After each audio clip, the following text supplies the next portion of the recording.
Now, trying to look at a patient that has acute coronary syndrome, you might want to ask, if a patient comes to the hospital, you are basically done history taking, you are done physical examination.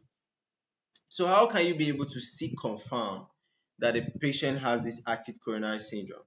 You get it? So we're trying to look at the investigations that could be done for a patient with acute coronary syndrome. I'm just trying to look at something.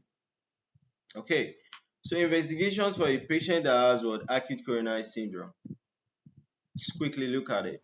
All right. So the first on the list and one of the most important ones is what electrocardiography. All right.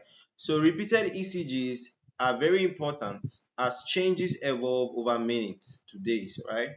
So earliest change is what an ST segment deviation. You notice an ST segment deviation. All right. So that's it. That's for ECG. So ECG changes are the best.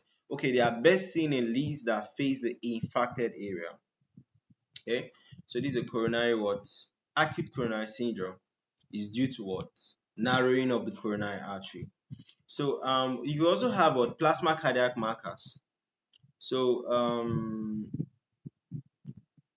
plasma cardiac markers basically is not important in a patient that has what unstable angina, but in other types, creatine kinase can be important. Then creatine kinase, what myocardial band can also be important. Then troponins I and T are the most sensitive for that. So they rise within 4 to 6 hours and they remain elevated for about 2 weeks. All right. Then other investigations include things like chest ray, X-rays. Okay, that's the full blood counts, then then the erythrocyte was sedimentation rate, then we have the HS what reactive C-reactive proteins. Then echocardiography can also help, where you can see intramural what thrombi. Okay, you can see any cardiac rupture or pericardial effusion. Okay, if there is any. Okay, so on that basis, those are the different investigations or evaluations that could be done for a patient that has what acute coronary syndrome.